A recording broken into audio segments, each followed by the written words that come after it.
Big Rab Show Podcast is kindly sponsored by G1 Reeds. They are the champion's choice, with many bands around the world playing G1 products, providing everything you'd need to hit the circle or the big stage. So, check out g1reeds.com as they keep the lights on here at the Big Rab Show Podcast.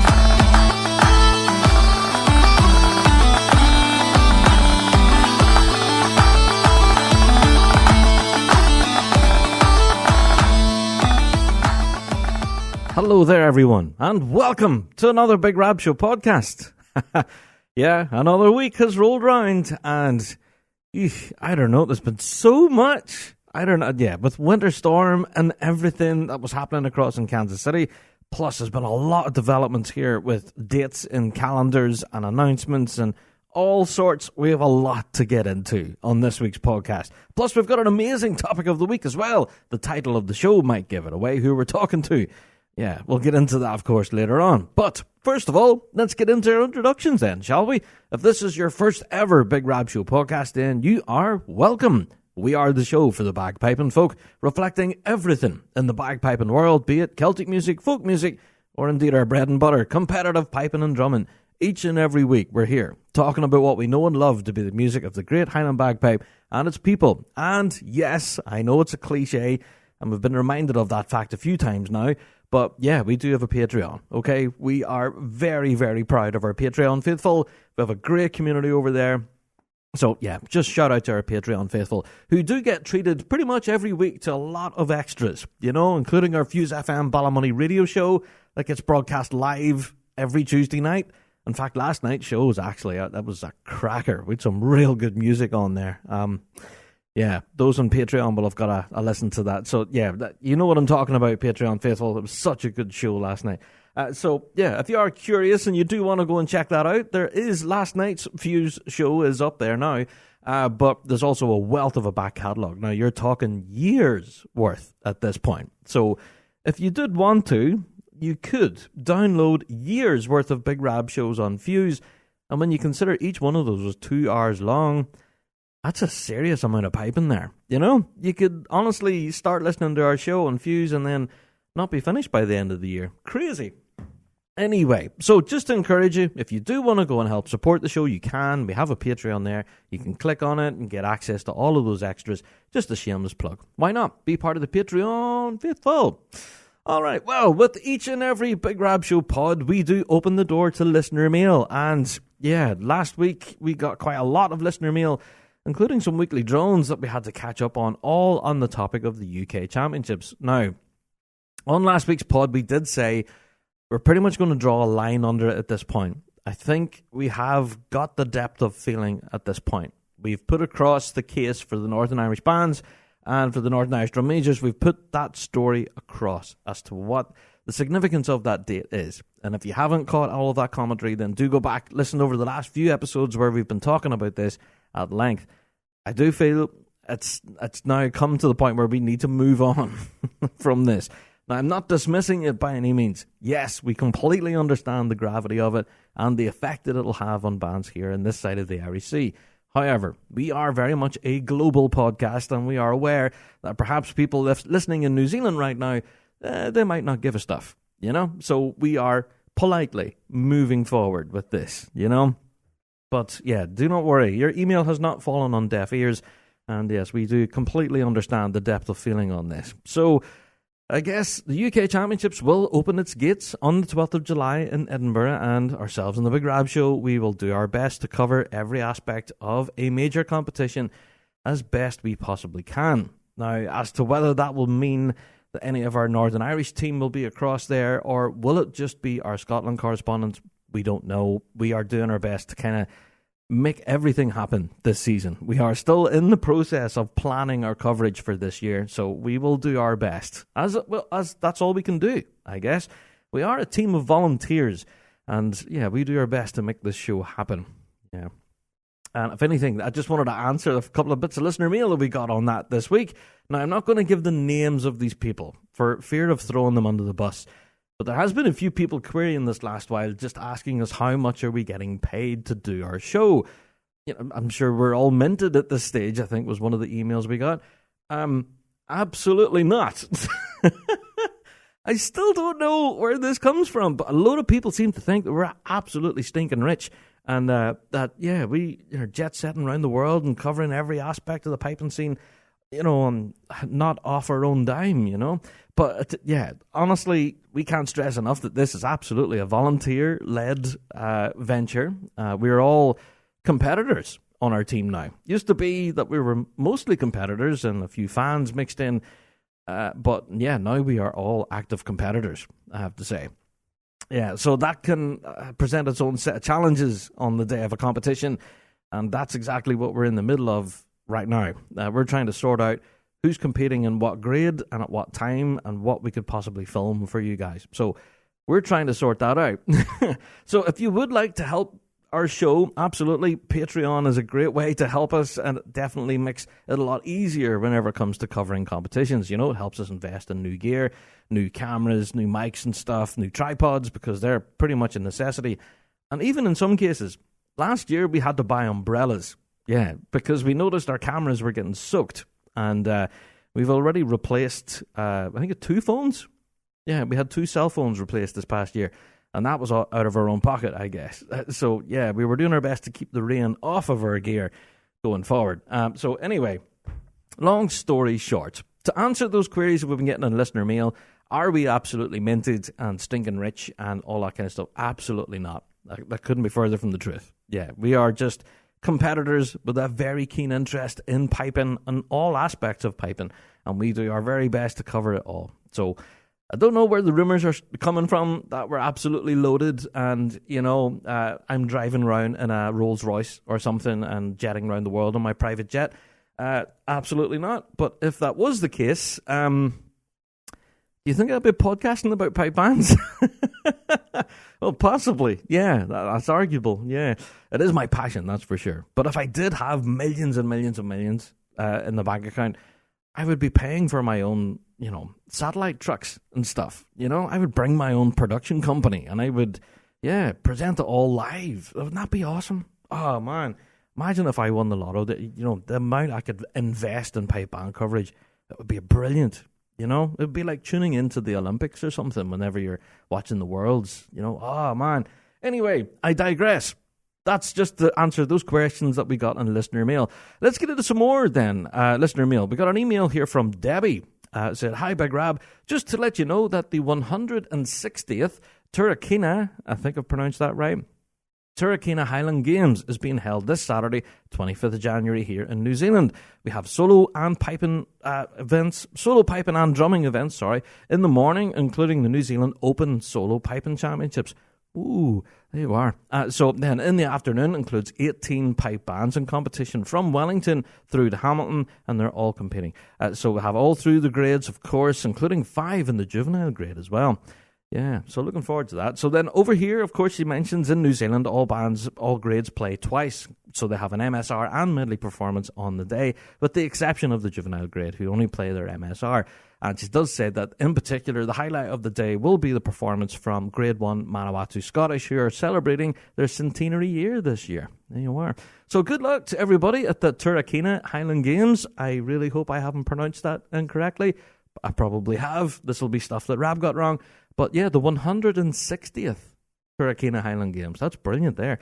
So that's happening in New Zealand this weekend. So good luck to everyone who's in competition down under. We'll certainly be keeping across that. Yeah, so Debbie, if you are listening, please do send us in the results from that. Yeah, we'd be very keen. And even if there is any performances and stuff, we'd absolutely love to share that out if we could. Yeah. All right, let's move on. We had another email in from Grant. He said, "Hey, Big Rab and team. Not sure if you've already mentioned this, but we're looking forward to welcoming the current world champions Inverarian District Pipe Band to Frankfurt in Germany." Yes, Grant, we did see this online, and we have been promoting it on our socials this last while, but we haven't mentioned it here on the pod. So we'll give it a plug here now. Why not? So, as mentioned, this is happening in Frankfurt, Germany in March, and hi, Inverarian District in concert. What's not to love about that? So the date is the 22nd of March, as I said, taking place in Frankfurt. But also accompanying Inverarian District will be the Clan Pipers of Frankfurt. Now, apparently, I don't know if my research is right on this, but apparently they are the oldest pipe band in Germany. I don't know. Is that stuff that Rab got wrong? But apparently they are Germany's oldest pipe band, and as part of their celebration of their 50th year in existence, they're inviting Inverary District over to throw a massive concert in Frankfurt. Now, apparently tickets for this are absolutely flying off the shelves, and that's very exciting stuff. Yeah, so all the very best to Inverary, who are travelling to Germany and Frankfurt for a huge concert on the 22nd of March. Also, I have to give them a huge plug. I have been plugging them all week now on Fuse, for the past few weeks now, about their upcoming Celtic Connections gig that they have this weekend in the Glasgow Royal Concert Hall. I'm sure by now a good lot of you have probably already got tickets for it. And also, shout out to Ross Miller as well, who the day before, I think, also has a gig at the Strathclyde Suite with his band as well. So Celtic Connections at the minute is absolutely flying, can I say. It's absolutely cooking. There's been so many brilliant gigs, it kind of make your head spin. So we're not going to try to even attempt it. You know, the festival is massive. It's kind of ridiculous for piping fans. There's so much to enjoy. For full information, I do urge you to go along to Celtic Connections on their socials. They've been thumping out a lot of content from their festival, a lot of little video clips, photographs, crowd reactions, all of that, including tickets for upcoming gigs, including that Inverary concert. So, get along to CelticConnections.com for all of your information. And wow, what a festival. But Inverary District have a couple of concerts now. There you go. So they're at Celtic this weekend, and then they're heading across to Germany and Frankfurt to help celebrate an anniversary over there. 22nd of March. Good stuff. Thank you, Grant, for sending that in. All right. Well, other emails behind the scenes was pretty much us, trying to sort out this incoming season, as we've been mentioning. But like a lot of you guys out there right now, I'm sure you're all frantically trying to arrange travel. That's what we're doing at the moment. We're arranging flights, buses, ferries, and hotels in some cases, and all of it. So it's all a bit mad at the minute on our end. And then we're getting emails in at the middle of it all saying that we're stinking rich. And we're like, what? Okay. Anybody want to pay for my flights? So, hey, it's one of those things. I wanted to address it on the pod here today. Yes, we do have show sponsors, absolutely. And we have those that help support us here on the show with advertising and everything. But that really does just help keep the wheels turning. Podcasting is not a very cheap game. There is quite a lot of expense involved. But we absolutely can't thank our sponsors enough for helping us keep the wheels turning, including our star sponsor of the show, G1 Reads, who have been with us from the outset and absolutely do keep the lights on here at the Big Rab Show. Yeah, absolutely. So if you can help support them, then please do go and visit their websites and go and make some purchases and say that we sent you. There you go. All right, folks, that's it for listener mail. But if you do want to send in your own, bigrabshow@gmail.com. That address again, bigrabshow@gmail.com. All right, let's get into some weekly drones then, shall we? Right, JD, let's go with the first one then. I think we have a couple here, actually. So, let's go with the first one. JD, what's this week's first weekly drone?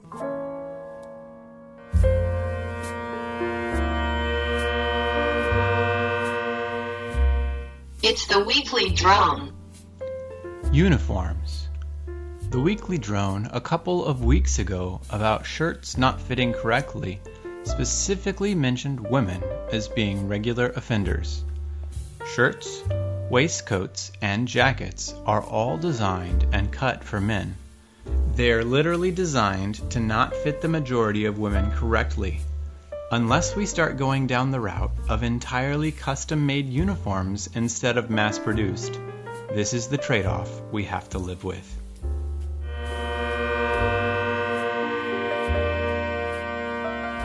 Yes, another weekly drone on the topic of uniforms. Now, for those of you who didn't hear the previous weekly drone on this, we got an earlier weekly droner complaining about ill-fitting uniforms, specifically shirts for bagpipers, and even more specifically for women. Now, we did say at the time that we weren't uniform experts by any means, but we would absolutely reach out to experts in the field of Highland dress. And, well, in the process of us doing that, we now got another weekly drone in on that very topic. So, ourselves in the Rab Show, we have good friends there, of course, at Harris Kilts in Belfast. Now, for those of you here locally in Northern Ireland, you'll be aware that they've recently had a documentary filmed all about their business and everything. And that's been aired on BBC Two here in Northern Ireland, called Tartan Tales. You can actually go and view it now. Both parts of that documentary, it's a 2-part series, that's available now on the iPlayer. Just to give it a shameless plug. So if you are curious about Harris Kilts and what they do, go and check them out. I think even The Force make an appearance, and quite a number of pipe band folk here locally in Northern Ireland. So yeah, go and check out the documentary. It's a lot of fun. So let's get back to the matter at hand. Weekly Droner.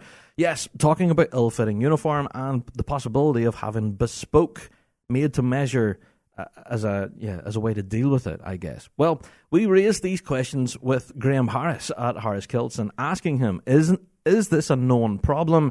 Is it an issue, especially for women in piping and drumming, when it comes to ill-fitting uniforms? So Graham sent us back a voice note. So I'm hoping this will work. So yeah, this is what Graham had to say. Yes. Uniform made for women is definitely an issue that bands face. It's predominantly a male activity, and so yeah, all the shirts and waistcoats and jackets, they're all cut to a male, or cut for a male figure. But that's not to say that they can't be altered to fit. So what we do for a lot of bands that we service, we will often take an off-the-peg male waistcoat, and usually what you have to do is nip it in at the waist a bit to accommodate female figures. It's certainly a challenge, I know, for a lot of women, particularly for drum majors, I would suggest, because the drum majors have to be very clean and precise with their uniform and their presentation. And, you know, a lady wearing an ill-fitting male jacket, you know, it doesn't look so good. So we have in the past, and currently we do alter uniforms to suit females. It sort of becomes more of a bespoke piece almost at that point, because you're making it to suit them, as opposed to making generic ladies waistcoats and ladies shirts. So yeah, it's definitely a challenge. Yeah. There you go. Massive thank you to Graham. So yes, it is a known problem, and if anything, I would argue that there's a possible gap in the market here. Is there an opportunity now for a uniform manufacturer to specialise in producing uniform for women?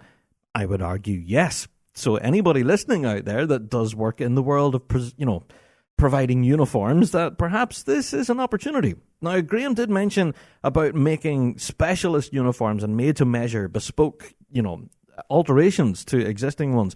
And I'm very aware that is the case for especially a lot of our drum majors. I have seen that happening. A lot of our drum majors would take their uniform and get it specially fitted for them. So on the day of a competition, they do look particularly sharp, So that has been the case of a lot of our competitive drum majors that would do that. But as for our own individual band members, whether, our individual pipers and stuff would go and take a uniform to get specifically fitted for them, don't know. Obviously, that comes at an expense. There's bound to be a cost involved, So I'm sure making adjustments to uniform could end up expensive. Graham didn't get into the prices there, but I'm sure it won't come cheap. Anyway, so I don't know. I'm sure if you do have any further queries about it, you can go and contact people like Harris Kilts, who do specialise in this kind of thing. And they can make those adjustments to your kilt, your waistcoat, your jacket, your shirt, whatever is needed done, they can do it. Yeah. So, I don't know, it's a pretty interesting topic right there. And I think we have identified a possible gap in the market, So, yeah, any manufacturer out there listening right now, there is definitely an opportunity there. Yeah, that's all I'm going to say. But yeah, for all women pipers out there, absolutely, we have heard your complaints, and yeah, through these last few weekly drones, that's definitely drew attention to an area of the piping scene where I honestly didn't really fully appreciate until it was drawn to my attention like that. So yeah, a worthy conversation. Thank you, Weekly Droner. All right, well, I think we'll get one more weekly drone kind of sneaked in before we do get into all the news and updates. So JD, come on, lay another one on us.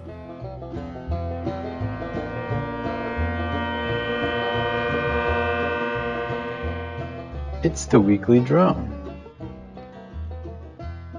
Droner Kebab.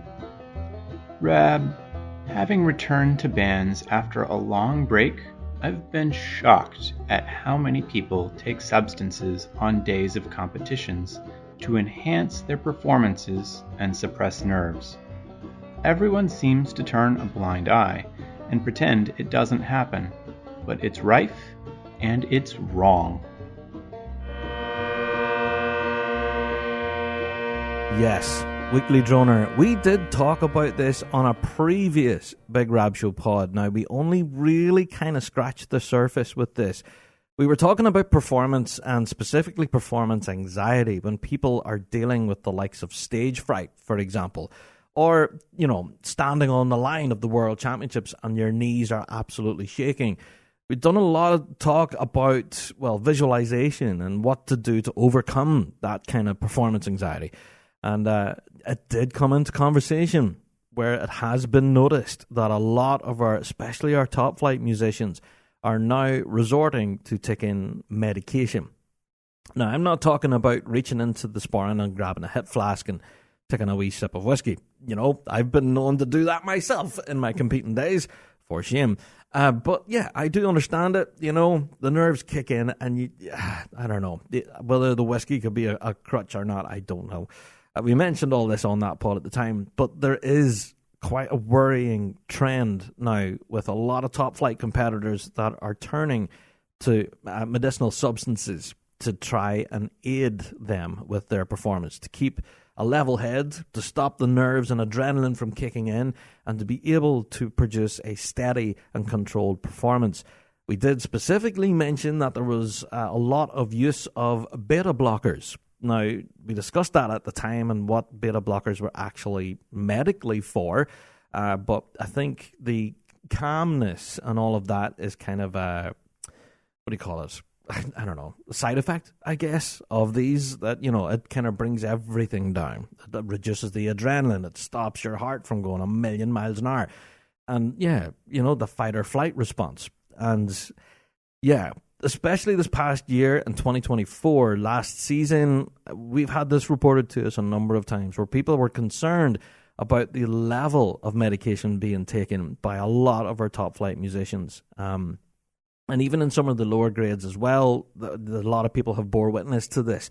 And some people, on occasion, have made themselves ill, I have to say, with experimenting with this.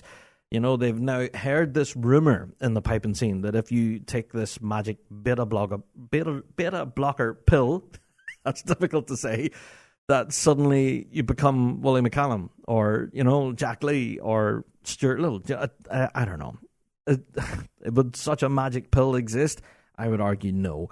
But obviously that's what the rumor is. And then a lot of people just go, if I take this medication, then I'll suddenly be this amazing bagpiper and play circles around everybody and we'll win prizes. But unfortunately, a lot of people have done that. That wasn't the case, and they ended up quite ill as a result. So, before taking any medication at all right, to deal with this, if you have considerable performance anxiety or anxiety in general or anything like that, absolutely go and seek medical attention. I would urge you to go and speak to your GP, your doctor, whoever, before taking any medication. Especially, imagine walking into a doctor's surgery and say, "Hey, doc, I've got the World Championships of the weekend. Give me something." I'm sure a lot of doctors would just, no, you're perfectly healthy, you're fine, or as the case may be. So, my advice, go and seek medical advice if you are considering taking any kind of substance or medication at all to affect your playing. I don't know. This is a possible topic that we'll have to address on a future show. I do currently see this problem, and it is getting worse. So I don't know if it is, as I've said, a magic pill or a magic cure for performance anxiety and all of that. If it works for you and your doctor's happy and you're fit and healthy, have at it, I guess. I don't know, but I would not be actively encouraging absolutely everybody to go and try this. It's a worrying trend for sure, because I do know a lot of people have ended up pretty sick as a result. So Yeah, Weekly Droner, thank you. A very interesting topic of the week there, I think, ahead of us with that one. We will be readdressing this, I'm sure, in a future show. But yeah, if anything, we would love to know your opinions on that, folks. If you're listening right now and maybe you're agreeing with me or disagreeing with me, that maybe, the taking of medical substances to control your playing, maybe it isn't as rife as I've been hearing. You can email us, bigrabshow@gmail.com, or of course you can send in your own weekly drone, bigrabshow.com. Big button right at the top of the page. Let us know your own experiences with this. Now, whenever we're talking about medicinal substances, we're not talking about illegal drugs, all right? Definitely not. We're not even talking about the use of alcohol here. That's another topic in itself. I've just admitted I'd done it myself. I would have had a wee nip out of a hip flask or something on the day of a competition just to kind of settle it down, I have to say it didn't work in my case. If anything, it just made it worse, because whenever I would have had a nip out of the hip flask, for some reason, my hands would have been sweating a lot more, and I found gripping the sticks a lot more difficult, and it was just a snowball effect. So, yeah, just don't bother with it. A good strong cup of tea, do the job. So, folks, as much as I'm laughing at my own misfortune, I guess, I would urge you, if you do have any thoughts and opinions on this matter, please do email us in. And yes, if you do want to keep it anonymous, of course, you can go to Weekly Drawn and let us know your thoughts on it. It is, quite serious and worrying trend, that one. Yeah. All right, well, we never do shy away from some of the big issues in the piping scene, and that's definitely one of them. So we will be addressing that again in a future show, we've no doubt. Yeah. So if you do want to send in your own, go on ahead. Right, well, speaking of cups of tea, actually, I'm putting myself in the notion for one. I think I'll go and take myself a wee break, but I'll be right back after I do go and get myself a cuppa.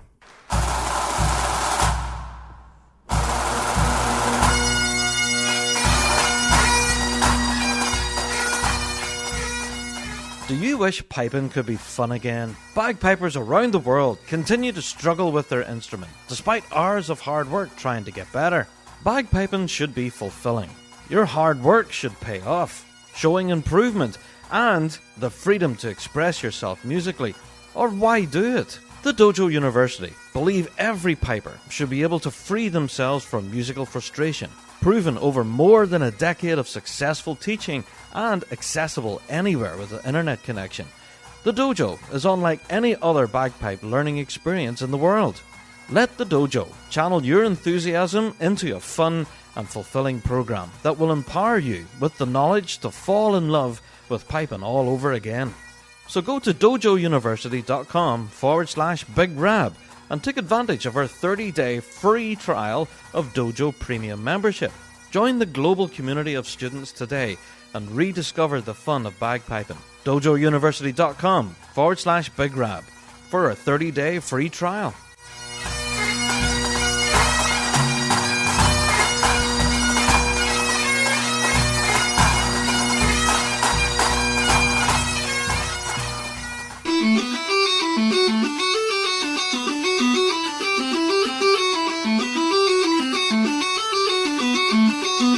Ready to take your playing to the next level?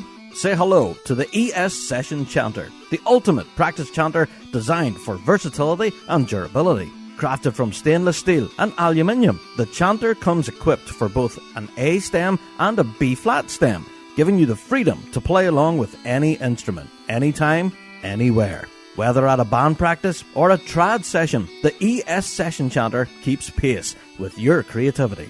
Included with the chanter is the custom carbon carry case, the perfect addition to this compact and tactile instrument.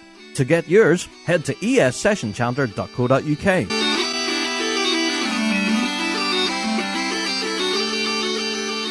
Okay, let's get into all the news and updates. Now, again, with every other podcast, we always get complaints that there's stories that we miss, and I always explain it, that we just absolutely can't include everything. Otherwise, this podcast would be hours long. Now, we can produce a pod that's maybe 3 or 4 hours long every week. Absolutely. And we can go through every detail if you want. But, we know there's a good majority of people that won't want that. Me blethering away forever. So, we do our best to summarise. And if there is a story that we do neglect to mention, then again, email us. bigrabshow@gmail.com.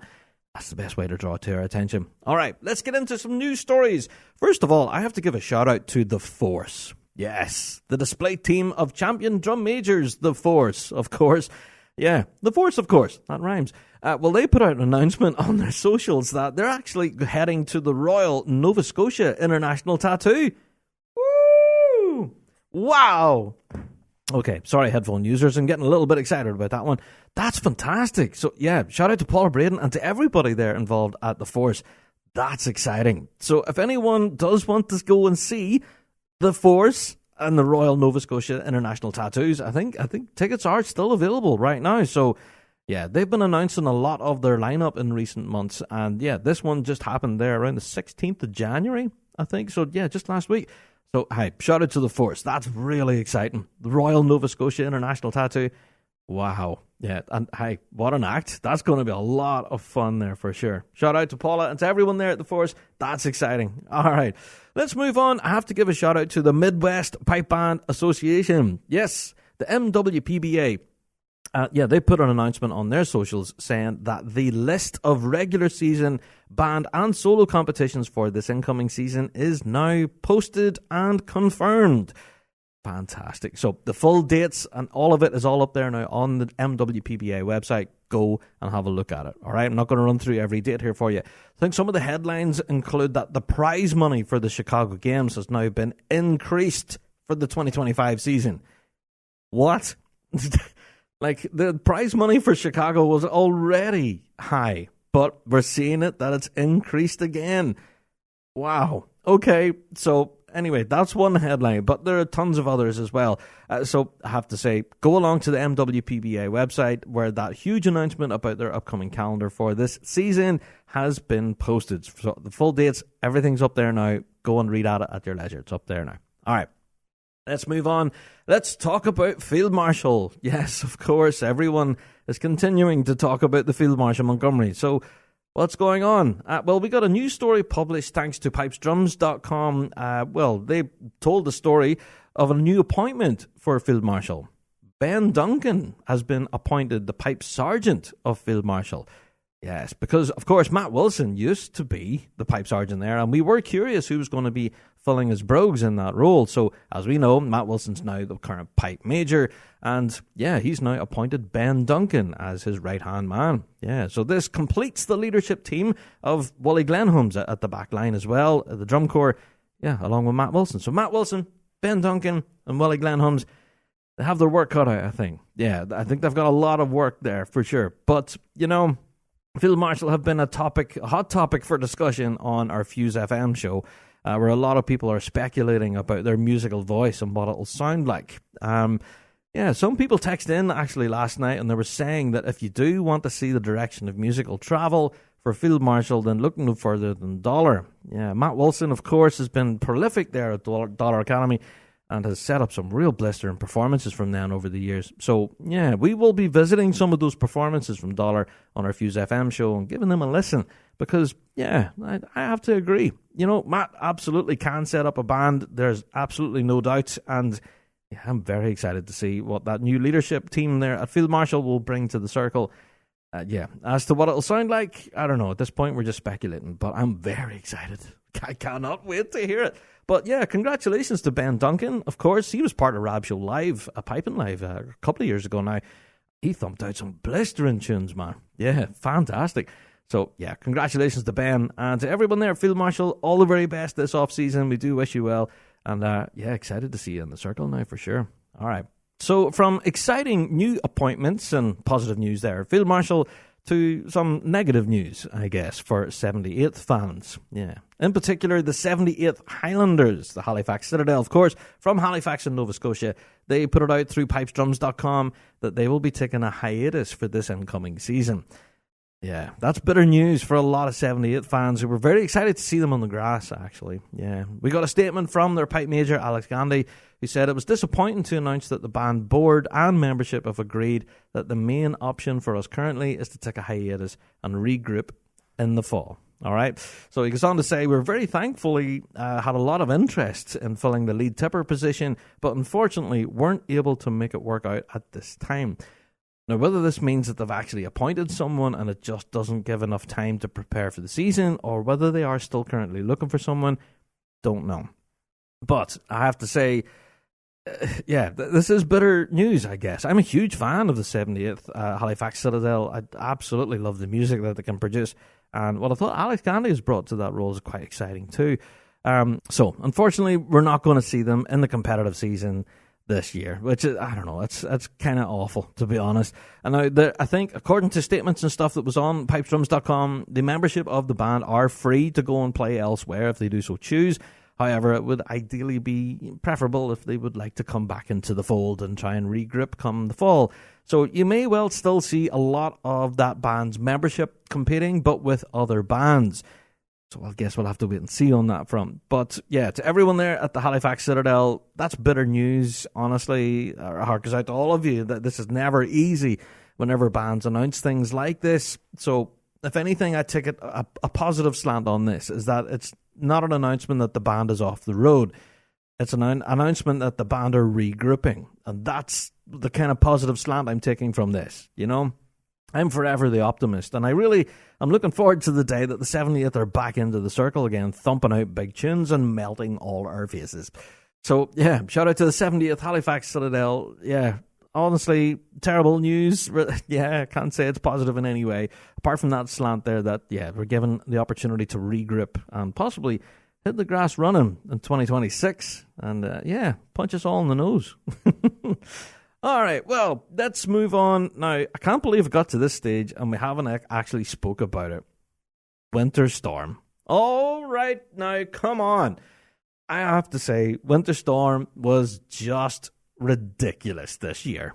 All right, now, to everyone who was there in Kansas City and managed to send me selfies from Winter Steam, I'm glad you all had a good time. But yes, you succeeded in making a Northern Irish fella incredibly depressed. Oh, it was awful. I got so many selfies, and I even got a couple of video messages of people going, "Cheers, Big Rab, wish you were here." Oh, he's not here. Right, okay, yes, I get the point. I wasn't there, and I missed it all. And last week's podcast will have told you why I wanted to be there, I guess. If you didn't listen to last week's pod, by the way, go back, have a listen to it. It's quite an interesting conversation there with the president of the Midwest Arts Fund. It's just fantastic chat there. So, yeah, shout out to everyone at Winter Storm. Honestly, I think you all just had the best crack, and I was incredibly jealous. But honestly, the competitors as well, I have to say, full congratulations to everybody in the competitive field there. Wow. Now, I'm just going to run through some of the gold medal competitions, okay? Now, there is a wealth of other competitions that I'm not even going to briefly mention here. But, yeah, let's get into the gold medal Pembroke, which went to Andrew Donlan. Yeah, and on Andrew. And then the gold medal Kilbeg went to Alistair Lee. Yes, I actually seen a video of that performance, actually, which was just blistering. Well done, Alistair. And the silver medal Pembroke went to Joseph Biggs. Well done, Joseph. And the silver medal Kilbeg went to Ryan Praskovich. So, yeah, honestly, some real blistering good performances. But the one performance for me that really stood out as something special is what I'm going to talk about next. And that's the gold medal snare drumming. Don't know if you've managed to watch this competition yet, but seriously, the level of competition in this gold medal snare drumming was just... I just don't know. I don't know how the drumming judges were able to separate them. They were just fantastic. But I have to say a full congratulations to Eli Fulgett. Of course, Eli, who managed to lift the gold medal.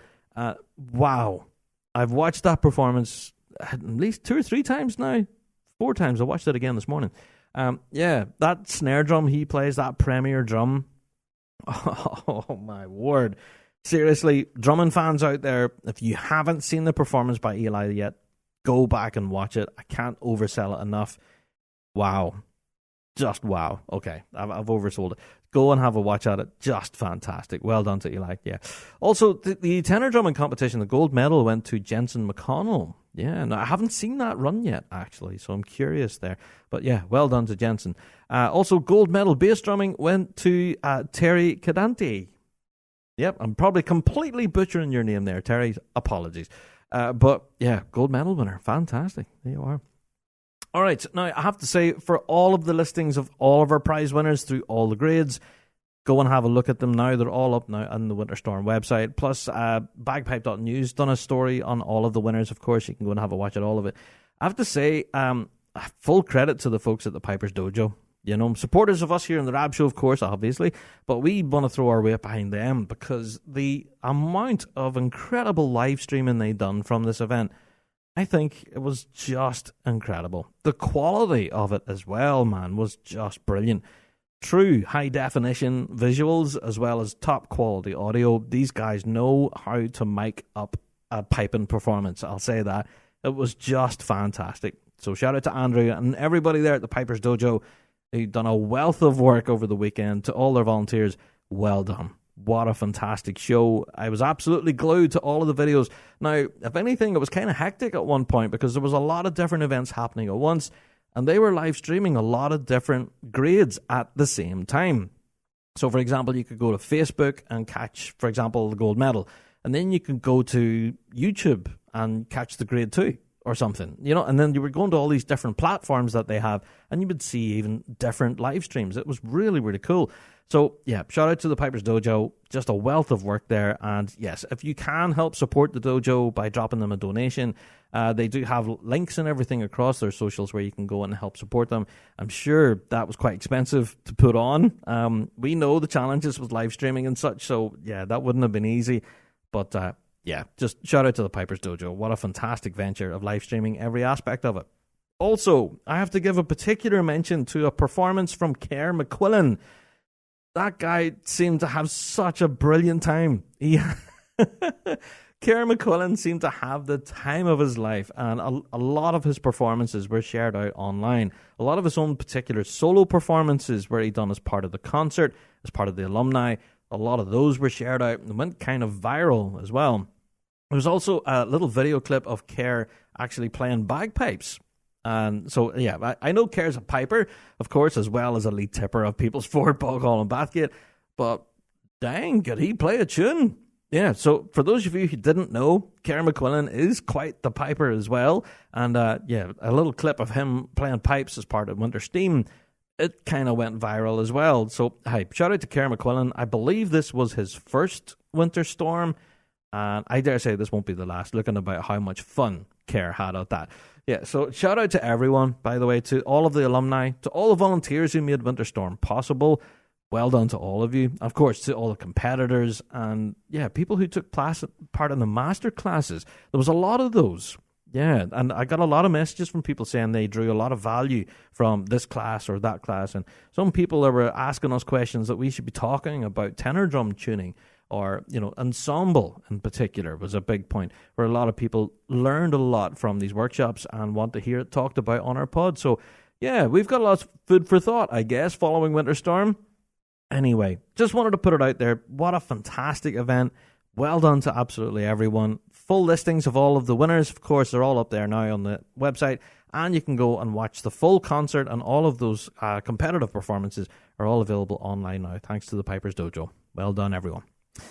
All right, I have to briefly mention, now I'm not going to run through it grade by grade because this competition was huge, but a massive shout out to the Vale of Atholl Pipe Band and their 49th annual Junior Solo Piping and Drumming competition happened this past weekend. So yeah, as everyone was enjoying themselves in Kansas City, yeah, everybody up there in Perth around with the Vale of Atholl was all competing. And I have to say, the amount of entrants for this competition was massive. Now, it had all grades, all the way from absolute novice, all the way up to more senior grades. And I think the most senior, I think, was under 15, or sorry, no, under 18, sorry. And so, yeah, all the listings of all the winners, all the grades is up there now on the Vale of Atholl socials. And we're just absolutely well done to everyone, to all the drummers and pipers involved. And, of course, to all of the associated sponsors as well that help make this event possible. It does seem to be getting bigger and better every year. So full congratulations to the Vale of Atholl Pipe Band and to every competitor that made that all possible. Fantastic. Okay, now seeing as we're talking about solo piping and solo drumming, there was an announcement there recently by the BCPA, the British Columbia Pipers Association, and they were announcing the RSPBA Pacific Rim competition. Yes, this is the Adult Solo Snare Drumming Championship, of course, which does have that all-important World Championship pre-qualification spot. Yeah, they were putting it out on their socials and across their website that, entries for this is available now. So if you are wanting to compete in this, then get your entries in. Yeah, the competition itself will be held on the 8th of March, so get that date in your diary, and it will take place at the prestigious Simon Fraser University's Burnaby campus. So that'll be in Burnaby Mountain and University Drive. So if you are anyways curious, there you go. If you're in the area, go and take part in that. Entries are open now. There you go. Something which I believe is quite a nice touch as part of this event. And I don't know if this is a new introduction for this year's, but the event offers North American drummers an opportunity to go and compete. And the winner of the event will win the J. Reid Maxwell Medal. Have you seen this? This is class. The J. Reid Maxwell Medal is awarded to the winner, and the medal itself has an orange ribbon. Yes, as a tip to the hat, of course, of Reid Maxwell's signature orange baseball cap. So, yeah, they win the medal, plus, of course, they get an opportunity then to go and compete at the World Solos with that all-important pre-qualification spot. There you are. So, now, I'm talking about the adult solos there, of course, but I would stress there are tons of other grades on offer. So, even if you're not going to be competing in the adult solos, there's tons of others. So, available from age 14 upwards. Yeah, full information, go to the bcpipers.org for all your information and get your entries in for the Pacific Rim Adult Solo Snare Drumming Championship, which is just around the corner, folks, not long, the 8th of March. Okay, now before I fly on to the next news story, I wanted to kind of lever this in here. I have to say, the Maquette Collective from the National Piping Centre, we done a focus on them recently here on the show, talking about the representation of women in piping and what the Maquette Collective are doing to kind of help further that venture. Recently we've seen a video published on YouTube by the Maquette Collective of a very interesting conversation between Emma Hill and Hazel White, where Emma was actually sitting down and asking Hazel all about her piping history, how she got involved in piping, even talking about overcoming injury and things like that as well, and what inspires her to play the instrument. And also, some of the wow moments in Hazel's career, and obviously a lot more to come. So, yeah, if you are curious about finding out more about Hazel and her piping prowess, of course, and even just to find out more about the Maquette Collective, I would urge you to go along to their YouTube channel in the National Piping Centre and go and have a watch at that video. Yeah, it's such an interesting long-form conversation there, and I am looking forward to seeing more, hopefully, from this. But, shout out to Hazel and to Emma. Honestly, such a great conversation. And, I can't wait to hear more. Yeah.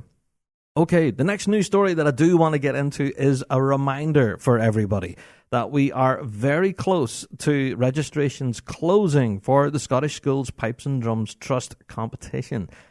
Yes. So you have only a week and a bit now, I guess, to get your registrations in. All right. Now, we'll be talking more about this competition, the Schools Championships. We'll be talking more about this in next week's pod.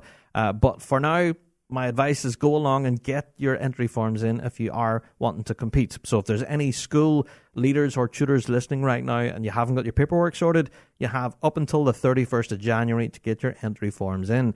So, yeah, I know there's a good number of you do listen to the show, actually, so shout out to all you tutors who are possibly listening to me right now as you're in between schools. There's quite a number of you do that, actually. So, hello, hope your day is going well, and as you're heading on to school number 2, yeah, maybe think about, have I got the entry forms in?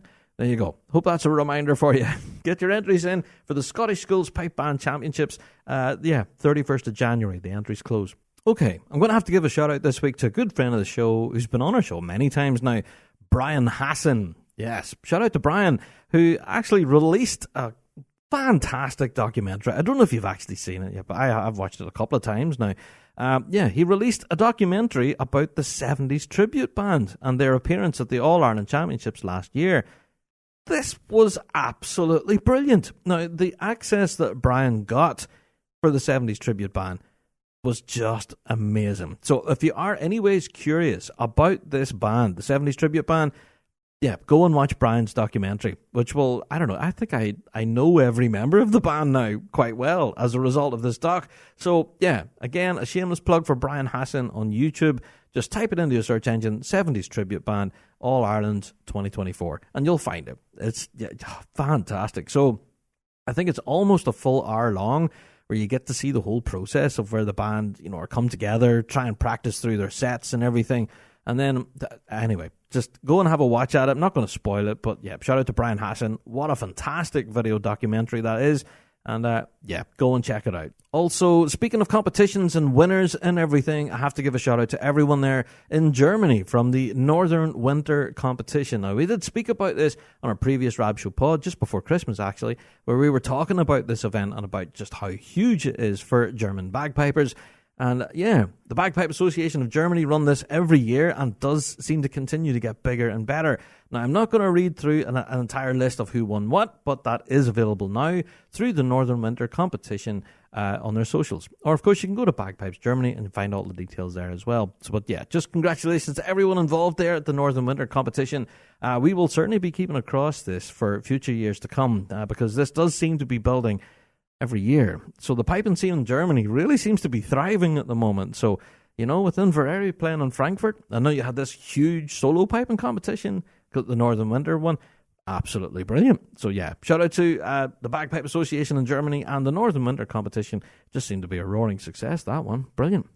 All right, going to give a shout out to the Market Hill Pipe Band, who are running a spot of a fundraiser, I guess. This is going to be held on the 8th of February in Kilcooney Orage Hall. And yeah, they're going to be holding a 12-hour music marathon to raise money for band funds. Yikes, 12 hours of solid playing. Now, this starts at 8 a.m. and finishes at 8 p.m. And yeah, it'll include a lot of other stuff as well. So not just will the pipe band be playing for 12 hours straight, but there will be face painting, bouncy castles, a raffle, and all sorts of Highland dancers, lambig, drums, and other local bands and artists to help entertain you throughout the day. So, I don't know, 12 hours worth of a music marathon by the Market Hill Pipe Band.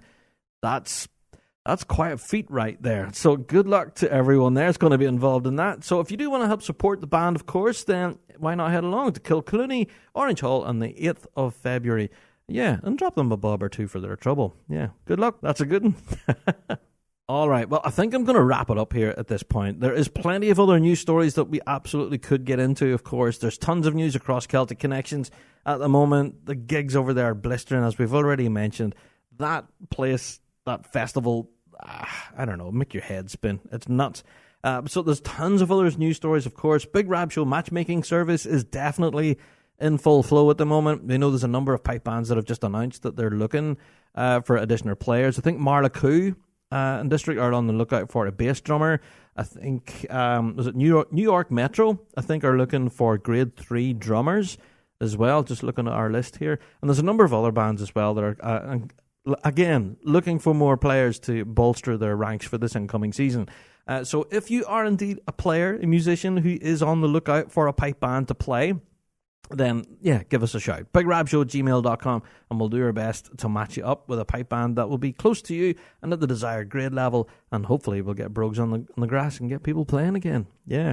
So, Big Rab Show matchmaking service, even at this point in the winter months, is still in full flow, and we'll probably will close the doors, though, around March time. I think anybody joining a band after March for this incoming season could possibly be leaving it a bit late, but hey, the doors are always open, I guess. But email us in anyway, bigrabshow@gmail.com. If you are on the lookout for a band, then we'll do our best to match up, and if you are indeed a band on the lookout for players, then again, just give us a shout, and we'll do our best to add you onto our list and hopefully get matched up.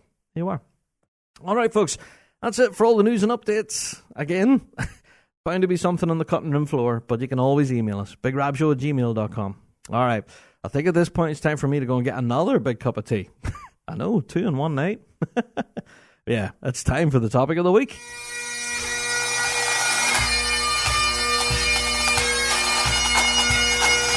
Kingdom Thistle Pipe Band Supplies. For all your pipe band and marching band needs. Supplying everything from uniforms and instruments to custom designed bass drum heads. They offer it all. Not forgetting their exclusive Kingdom Gilly Brogues and George Boots, crafted by bands for bands. Kingdom Thistle provides expert product advice and an industry-leading drum refurbishment service to keep your equipment in top-class condition. Also, shipping worldwide. So, stop by their store in Fife or visit them online at kingdomthistle.com for all your pipe band and marching needs.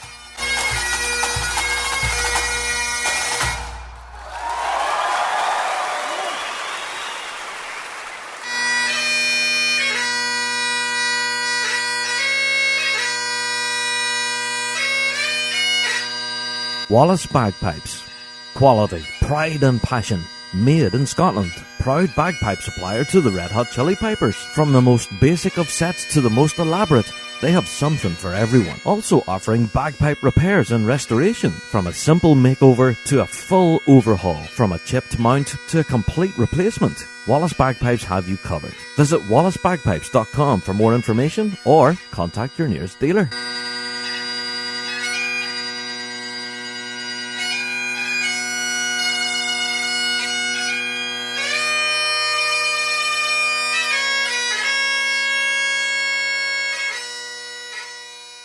So the title of this week's episode kind of gives it away. We're chatting to David and Mick from Fife Police. How are you, folks, as well? Very good, very good. Thank you very much. Yeah. How about you, Mick? Yeah, I'm doing good. It's been an eventful weekend, but I'm doing really well. So yeah, all good. There you are. Well, full disclosure. I just have to say, Mick is another granddad again. Yes, congratulations. So his daughter Chelsea and husband David, who are both in the band, just had a baby this weekend, Monroe. So Monroe Michael, right? So we're pretty stoked about that. Obviously, it's been quite a weekend. I've been looking after my granddaughter this weekend, so that's been an adventure in itself. It's been great. Oh, there you go. Yeah, but you're way too young to be a grandfather. Do you know what I mean? Like, yeah, you're a young, sprightly fella yourself, you know? It's exactly what I think, Rab. And I keep telling my pupils that at the school, and they all laugh at me. So I don't know. Oh, absolutely. Well, folks, I have to talk about Fife Police. What a season, David, you guys had. You know, what a year. Yeah, it was a good one. Yeah, we definitely enjoyed it. It was, not without its challenges, of course. I think getting to that level comes with its sacrifices, and I think we all worked awfully hard. And I think just generally feeling though that we kind of keep talking about it, but we went through the apocalypse and came out the other side. I feel, Mick, would you agree? Yeah, I think 2023, the back end of 2023 was tough for the band. So 2024, the changes that we had, obviously a change in the leadership team of the band with Greg, Brian going to take over the whole Burnt Island organisation and Greg coming in, and that in itself, that brings some challenges. Obviously, you're working with new people. He's a real great quality guy.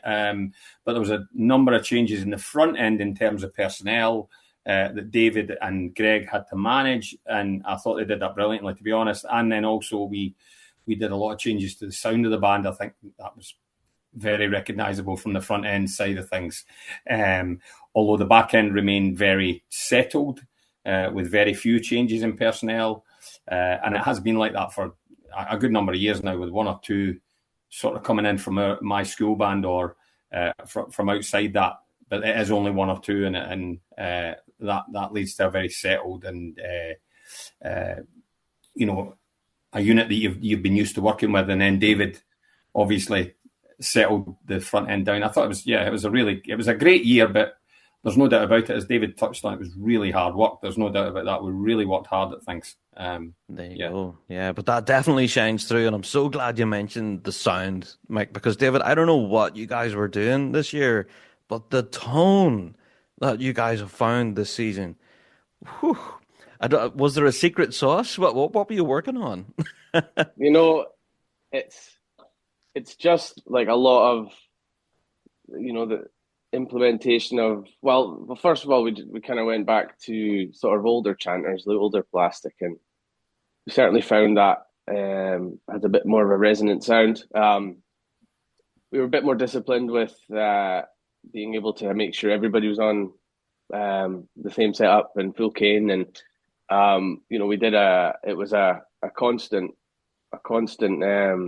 refreshing of reeds, really. That there we've got our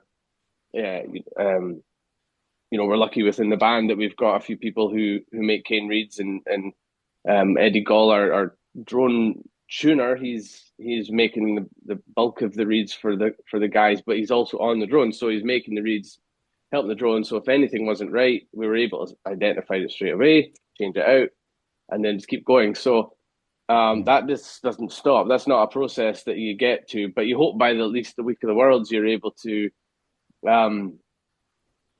change less, or just either that or cut your losses. But certainly by the Worlds we were very, very settled, and at the start of the season we hadn't really even implemented all the chanters that we wanted to put in there, and some of them weren't quite right, so we had to identify those and take them out. And to be honest, you don't really know until you're in the heat of the battle what's right or wrong and what's going to work. And it was partly, annoyingly, trial and error. It can be great in the band hall, and then under pressure things become it's not as much fun then. Yeah, things change. And then also just getting the guys to believe in themselves a little bit more. Like, I think Fife, I feel sort of always been sort of an underdog band, and I think that mentality maybe can rub off on some of the players sometimes, and so we're trying to really instill the idea that we are not, and we are challenging, we're competitive, and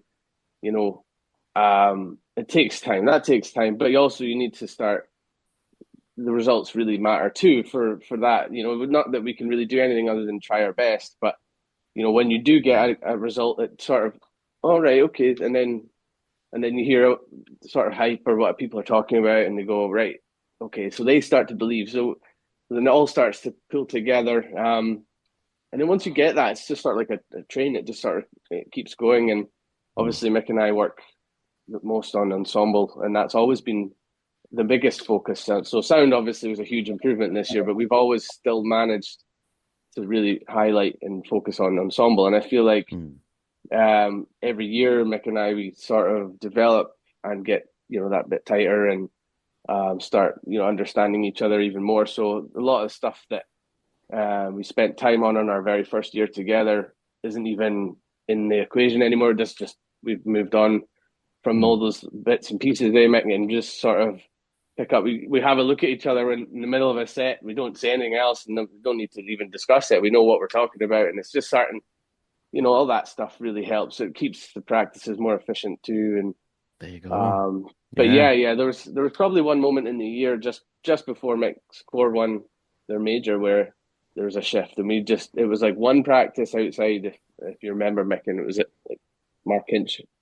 Just before Mark Hinch, and it just started to. From that moment onwards, it was like we finally got the band where we think it needs to be, and then we just worked hard on refining from there. And then Mick, the next major wins the drumming title, and it's great. It's the mindset thing for sure, but it's also a confidence thing, and I think you can't underestimate how important confidence is in any kind of competitive genre. Confidence is huge, and if you can instill confidence in the team, then the team's just going to grow and grow. And I mean, at grade one level, obviously you have a lot of very talented people, but perhaps they didn't know they could get over the winning line, and that was obviously a big moment for the drum corps at Forest. But actually, it was a huge moment for the band at Forest, because without the support of the front end being so strong, and everybody in the pipe band world kind of recognising, wait a minute, this is a different Fife Police this year. And David's quite right. It came before that. It came in the lead up to actually one of the minors that we went to, and then we went to the minor competition where a number of trainee adjudicators were actually doing their trainee dry runs, as it were, at Mark Hinch, and they were commenting about, the band sounding better than it's ever sounded. There was a big shift in how people perceived the band because of the improvements that were clearly there. Absolutely. I think, that's one of the things that's definitely came through this year, is about the consistent improvement with each competition. Every outing you guys had, you just constantly seem to get better. So, well, if anything, you won a Big Rab Show award for it, Most improved band. There you go. Very proud to get that, that was great, Yeah. And coolest drums, by the way, and coolest drums. And coolest drums as well, yeah. Sorry, Meg, I forgot that one. Yeah, you can't forget that one. Oh, you can't forget that. One. It's true. Absolutely. Well, did I hear a rumour that you're actually selling them? They're gone, yeah. They're away now. They're gone. They're gone already. So our new set will be here imminently, actually. So early in the new year. So, yeah. So exciting stuff. We'll wait for them to arrive till we show you what we've got. So I look forward to the big unveil. There you go. But yeah, lifting that title, Mick, in Forres was a huge moment for the band, and even for the piping scene in general. Like the amount of support that came out and said, yes, they've done it. It was just, it was a fantastic moment. What was it like hearing the name read out on the day then, Mick? It was quite surreal, actually. For some strange reason, I'd been to, as I always do, to my school band to hear the results, and I'd ended up kind of on my own in the middle of the competition field, in the middle of the mass bands. And the first person who got to me, which was quite nice after it had been announced, was my daughter, who plays in the Novice Juvenile A band of George Watson's, and she came running over to me, and I was all on my own, and I don't know why I was. I don't know why I wasn't with the Coa. I've no idea. I don't know how that happened, but anyway, I was all on my own, and it was just a great moment. Obviously, to have worked that long in Grade 1 and I'd been hit the bar a couple of times, obviously, to finally get one over the line. It was fantastic. And David had been saying for a long time, it's coming, it's going to come, don't worry, it's going to come.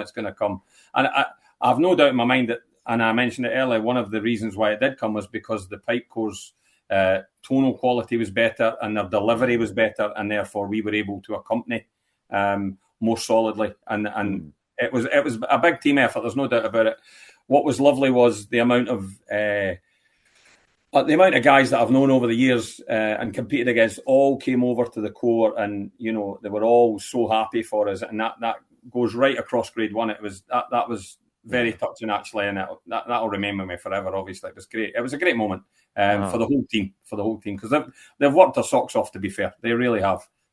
So there you go. Yeah, definitely a big moment for sure. And that's what I've found, that the outpouring from a lot of your competitors were so supportive, and they were like, "Oh, Mick, brilliant," patting it back and all that. They're all celebrating with you. It was fantastic. So, David, even, like having that moment for the drum corps, as Mick was saying, like pipe corps is definitely a huge part of that, and a big day for the band in general, not just the drum corps.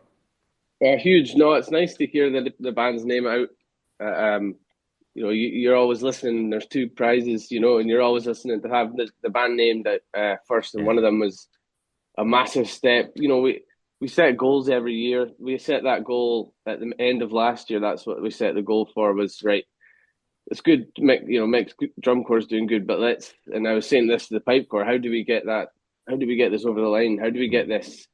Mick finally gets that win, and we just set about being, we had to be more solid and less distracting, and in areas of the performance, and so it was just trying to just generally be just right, just solid, I guess, and in the pocket, as they say, in that pocket. So it was good. It was when we debriefed at the end of Worlds, we sat back and we went, I think we achieved 4 of our main goals, and we'd set a 2-year mark on, right, this is what we want to do realistically, give ourselves 2 years to do this, and we hit them all in the year, which was amazing. So fantastic. you never settle, so you move forward and you set new goals. But it's great. It just feels, the band felt really, really good, and at the end it was, I'd come Worlds, you have your 4 runs and your 4 tune-ups, and everything just, it was the same every single time. There was nothing flapping, everyone's pipes were working, everyone's drums were behaving, and it was just on. And it's just so much easier when you can just get into that zone, relax. Yeah. And you've got a good team around you, and we've got a great team effort all round from the leadership team, but mainly the group of guys, drone tuners, all the band management. It's all really nice. It's a great band to be part of, and it's drama free, to be honest. It's a nice environment. Everyone in the band is there to be trying to play good music, trying to play exciting music, and be together, be the best they can be, and then take things from there, and that's generally the feeling. Fantastic. So, guys, I have to ask you then about that now famous interview with Jackie Baird after the Worlds, where the cameras were right on you as soon as you come off the line. Tell us about that, David. That was a lot of emotion in that I think. Well, Mick comes in and we were looking at each other and like kind of signal over. Mick comes in into the interview and Jackie they just ask like random questions. You're like, Yeah. So one of the months before, it wasn't on that interview, but I think one of her questions was the first question she came out. So David, those reels were fun, and it's just not the word I was expecting. I was just like, yeah, fun, yeah. Well, right, we'll go with that. Weird. So anyway, she comes over, Mick comes over. We're asking all these sorts of random questions, togetherness, and Mick goes all sloppy, and I just turned to him, and it was just like one of those moments in my brain. I'm going, I'm just gonna mess around here. I'm just gonna lighten the load, and I was like, but it's the truth though. Like Mick and I go way further back than people realize, and we've always had that connection. To be fair, I was a lot younger, so it was a different sort of situation. I was new in the Clan Gregor band, like was I 16, 17? I can't remember. When I first joined, Mick was the lead tip, and there was just something we were always able to just communicate. I don't know, and there's a few guys in that drum corps that were part of that band as well, and it was always been the same. There's just always been a connection there, and it's never really left. We've been in different bands in between times, and so I don't know. There's a huge amount of love and respect, and I think that's where it just sort of came out, and it was like that's the truth of it all is. If you don't have respect or love for the person you're working with, then it's game over. You just can't do it. So it's a huge part of it. Absolutely. Certainly my two young girls thought it was very funny when it was aired on the BBC programme anyway, that's for sure. They had a right good laugh at it. So I don't know. It's a lot of people were talking about it going, that was so cool. That very cool moment. Yeah. So for folks that don't know what I'm talking about, you can go back. You can go watch it on the iPlayer. Go and have a watch at it. Or not. As the case may be. Yeah. There you go. But I have to say, with such a successful season behind you, you aren't sitting on your hands and doing nothing now this winter. You guys have been working furiously hard now for an upcoming concert that you have scheduled. Can you tell us about this then, David? Yes. So Gus from the Bucksburn District pipe band sort of approached us not too long ago and sort of asked if we would do it. So we had to think about it, short turnaround, but then we thought, we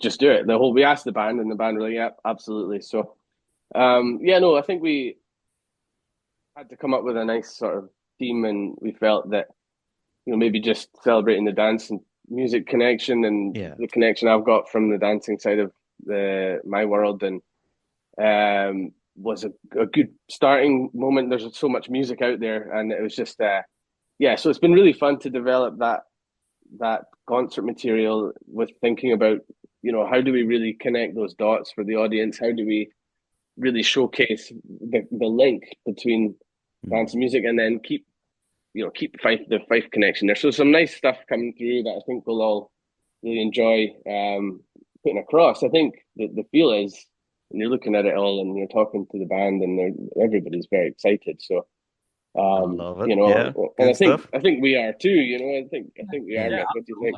Absolutely. There you go. So, Mike, can you tell us? I know David's listening right now, but can you tell? Is there going to be any musical surprises? Do you think? Is there going to be anything in there that we haven't heard before and go, ooh?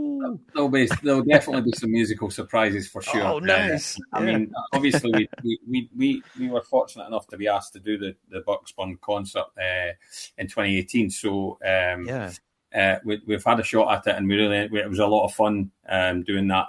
This is going to be a completely different concert. I'm not sure there's any tunes that we're playing at this concert that we played at that concert. Or there might be one. Yeah. There might be one. Might be one reel. And that's it. Yeah. Everything's different.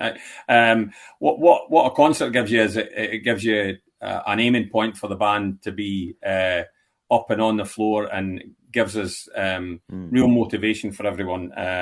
Everybody's mad keen to do it, to be honest. And we went to the band with a bit of trepidation, it would be fair to say, because like David said, it is a short turnaround.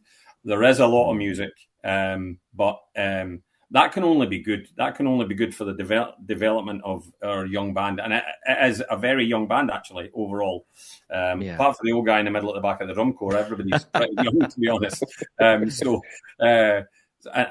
it'll be nice to see them have the opportunity to showcase the music that night when it comes around. But between now and then, we've got a lot of work to do. So. I'll not keep you too long. I'll let you get to it. But yeah, if you are wanting tickets for that, please do contact Bucksburn District. They do have that across our socials. There's a box office, all that stuff. We'll have all the links in this week's show notes so you can go and get your tickets for that. So that's up in the Aberdeen area, is that right? That's right. Yeah, Aberdeen Music Hall. I was actually at the St. Lawrence O'Toole concert last year, so I kind of got a good scout out of the layout and everything. So I can't deny that I was potentially, going, get Fife up there. What would we do and stuff like. So it's not like really totally out of the blue, but also, when you hit go on these things, you really start moving. And we've got a good team put together who, delegation, I think, but lots of visuals, lots of there'll definitely be Highland dancing involved, so there'll be dancers there. There'll be some songs and some it's going to have everything.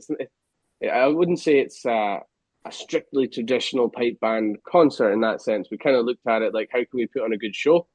And at the same time, how do we say this is what Fife is, this is who we are? And I think I feel confident that the show is going to showcase that and really get people understanding who we are as a band. Because I think that can be the hardest challenge when you're just doing competitions and competition medleys and march of spades and reels, and there's an element of musical license that you can use, but generally speaking, we're pretty much onto a formula. So you have to sort of go and look.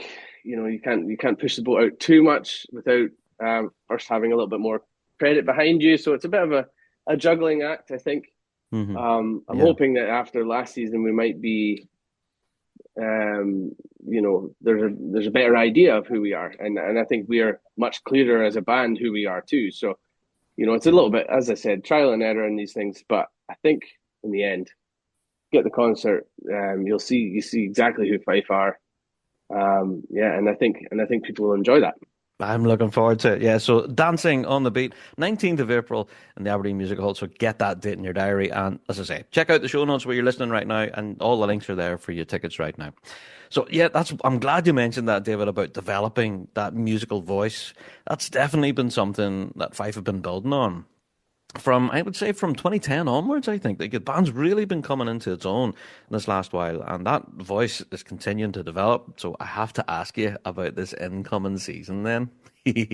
Are we going to see any new medleys, any new mini MSRs, anything moving and shaking at the moment? We have a brand new mini MSR and a brand new medley. Yeah, we've got a whole new medley. Wow, a whole new medley. Yeah. Yeah, well, I think when we were looking at the development of the band over the last couple of years, we kept one medley going for longer than we would normally, just so until we got sort of more of the basics just tied away, so that we had a better platform to build on. So we kind of, what we thought, we kept our strongest medley from the first 2 years in competitions, and we kind of got that going for the third year.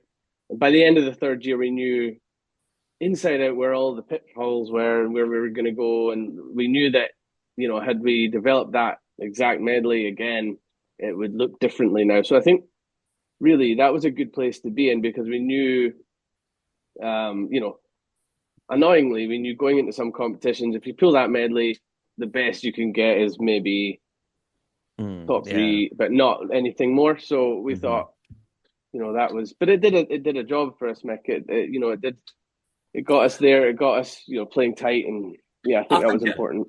I think what it did was it gave the band a bit more of its own identity. When we played the Fairy Dance medley, which is the medley that David's referring to, it was a different direction for the band to go in, and we'd never gone in that direction before. So it was very interesting for me as a composer of the scores and working with David. That was, for me, that was a challenge. There was no doubt about that. Some of the stuff we were doing, it was stuff I hadn't done before, and like you have to keep growing as a player, no matter how young or old you are, and going in that different direction. It helped me to understand a wee bit more about me as a composer of drum scores, and how I can grow a wee bit. And I think identity is an important thing. I think that's one thing that I know you mentioned since 2010, and the band has changed somewhat over those years as a new leader has come in, and I've now worked with 4 different pipe majors, so I'm old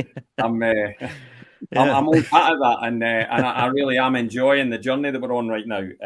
Which is they're all very different journeys, but they're all really enjoyable. This is really fun at the moment. I'm really enjoying it. Giving me a real new lease of life. As I said, I'm the old codger of the band. I think I'm the oldest. Oh, maybe not. There's maybe a piper in the band that's older than me.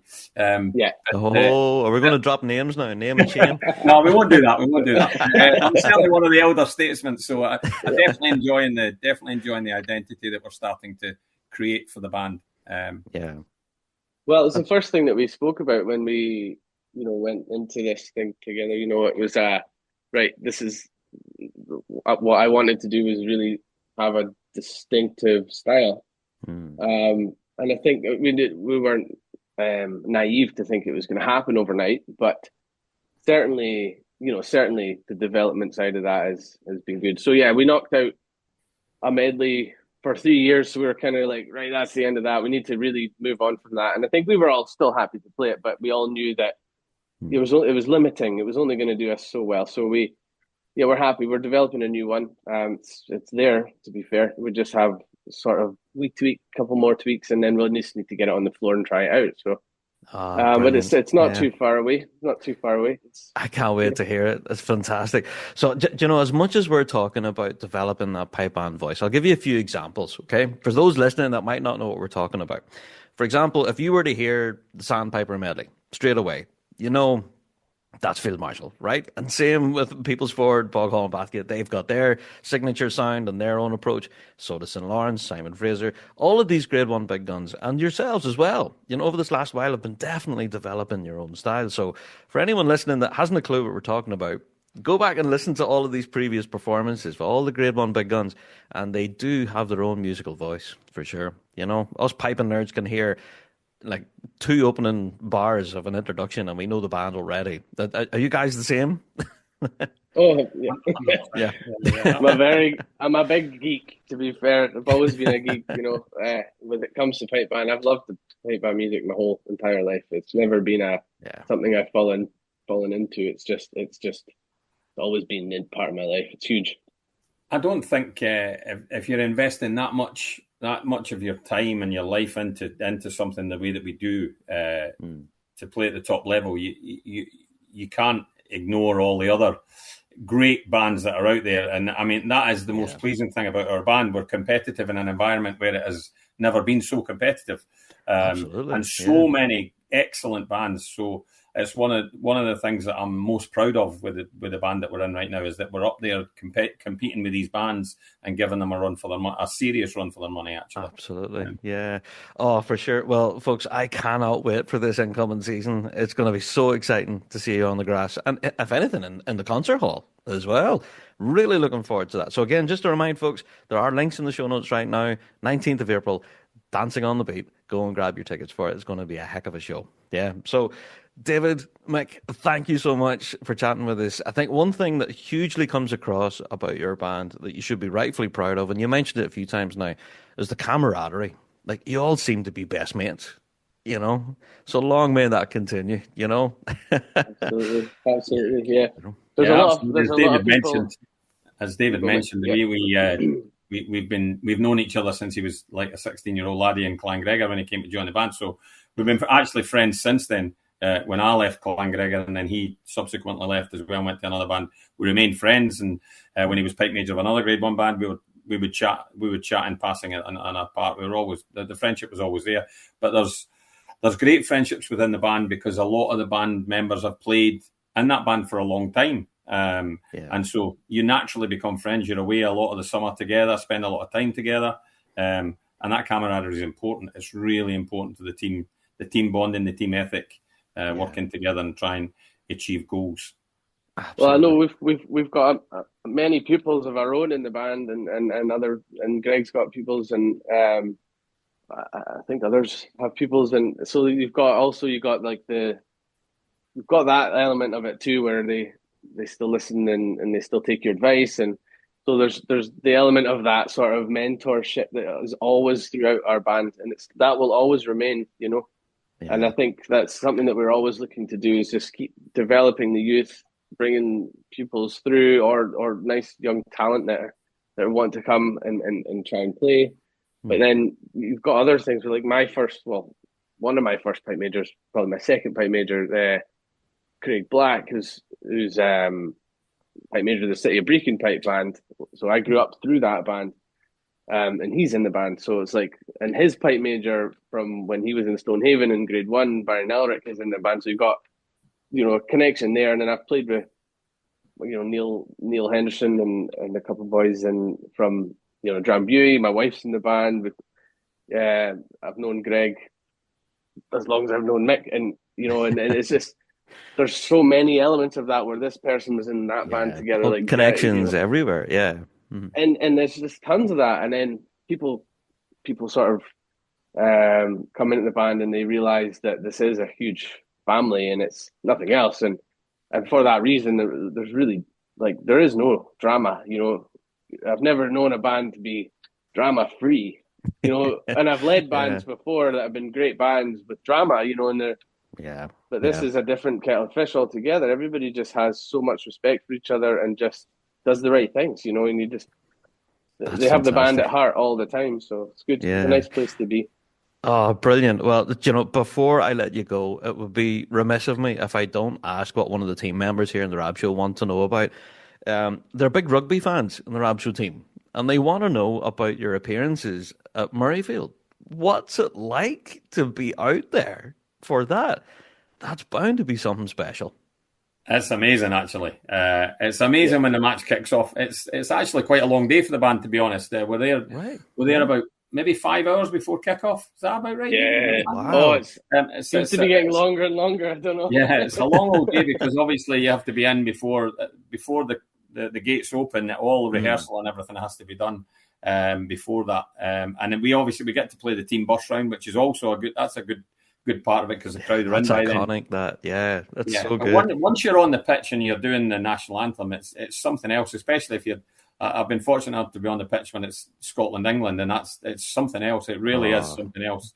It's great for the band, actually. It really is great exposure for us. So I've done it for a lot of years now. So the noise is something you can't just, if you're experiencing it from all angles. When you're in the crowd at a rugby match or anything, like, you feel it.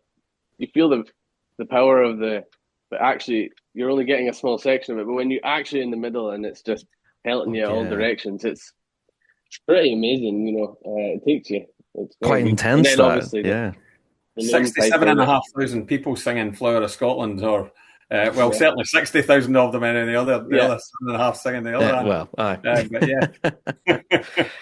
It's a huge moment. Anytime I've seen it televised, you know, I'm going, oh, there you go, there's Mick. Oh, and I'm picking people out, you know. But it's such a brilliant moment and such a great way to see bagpiping showcased like that, you know. Like, a lot of people could watch you guys and go, I want to try that, you know, I want to have a go at that. And I don't know if it's like that for Mick, but my boys and girls at the school band really, really want to do that. Like, that is a huge thing that they say, I want to play pipes at Murrayfield, and you're like, that's why they want to get into piping, a lot of them. Yeah, it's crazy. You know? I think the piper on the roof, obviously, doing the solo for Flower of Scotland, which at the last international we did, the winds were really high, so they wouldn't allow them to go on the roof, which is a bit of a shame. But when people see someone they know doing that's pretty special, obviously. And anything that encourages kids, and my kids are the same, David, when they see they actually see you because sometimes they're watching the game and they'll see you in the next week. Oh, I saw you on the pitch, and they're all excited because they saw you on the pitch. What's it like? They're really keen to know what the atmosphere is like, which is great. That's fantastic. Yeah. Oh, it's brilliant. So, folks, I wish you well for this incoming season. It's going to be a really exciting year for Fife Polish, and if anything, an exciting concert as well. So I'll look forward to that. David, Mick, thank you so much for taking time to chat with us this week, and I'll hopefully catch you on the grass at some point. Yeah, brilliant. Thanks a million. Thank you. Thanks very much. Thank you. Thanks for having us. Bye-bye. There you go. Fantastic stuff. Thank you so much to Pipe Major David Wilton there and lead tipper Mick O'Neill for joining us here on the pod this week. So, yeah, tickets for the show are surprisingly still available. You can contact any member of Bucksburn District and go and get your mitts on them. Honestly, that's going to be a cracking show. I'm looking forward to that. Dancing on the beat.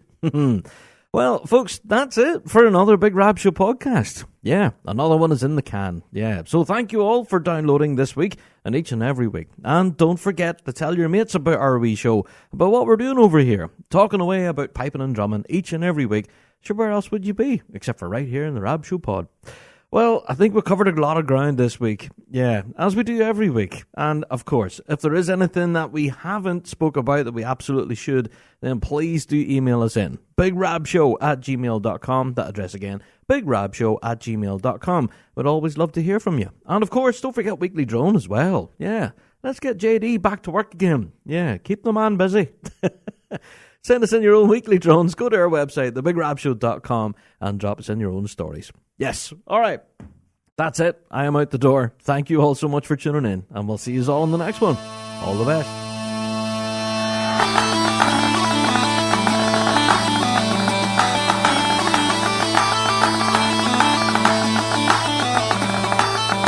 Well, that's it for another Big Rab Show podcast. Thanks so much for downloading this week.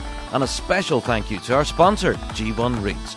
Played by bands around the world, they are the champion's choice. Check out g1reeds.com for all of your piping needs. Don't forget to check out thebigrabshow.com to be kept up to date with all of the latest news and views from around the piping world. And also, check us out on Patreon. For $5 a month, you can get your hands on tons of extra piping goodness and be a part of the Patreon faithful. So, until next week, folks, we'll see you right here on the Big Rab Show podcast. All the best.